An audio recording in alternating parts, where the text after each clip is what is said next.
There's a rising voice on the presidential campaign trail here in the United States right now. It's not necessarily Donald Trump or any of the other declared Democratic or Republican candidates. It's a movement called Black Lives Matter. They're raising their voices, their politics obviously coming forward during several campaign events, from taking the stage at a Bernie Sanders event to shouting out during a Jeb Bush event.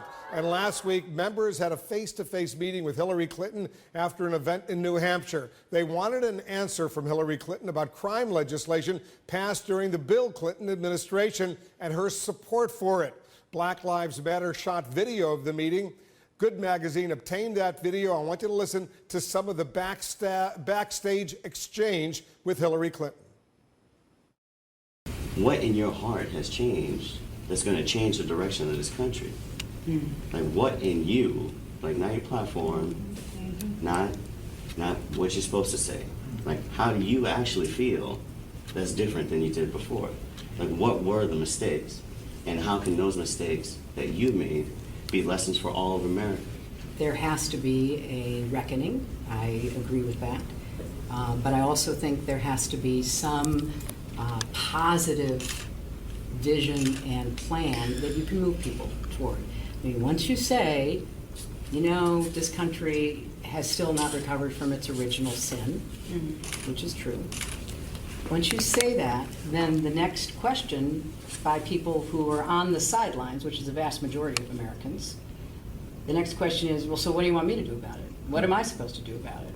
That's what I'm trying to put together in a way that I can explain it and I can sell it.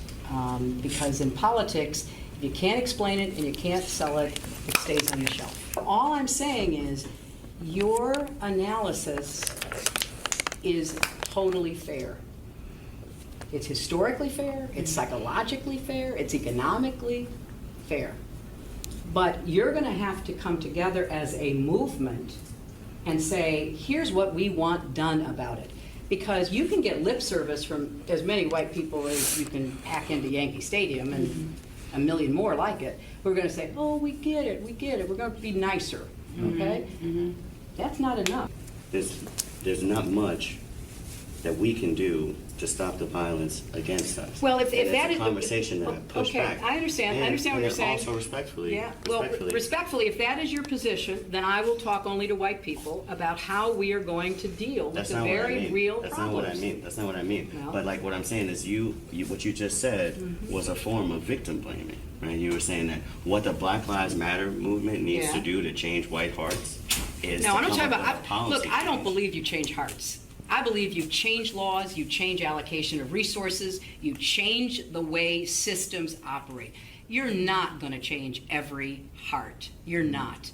But at the end of the day, we can do a whole lot to change some hearts and change some systems and create more opportunities for people who deserve to have them, to live up to their own God-given potential, to live safely without fear of violence in their own communities, to have a decent school, to have a decent house, to have a decent future. So we can do it one of many ways. You know, you can keep the movement going, which you have started, and through it, you may actually change some hearts. But if that's all that happens, we'll be back here in 10 years having the same conversation.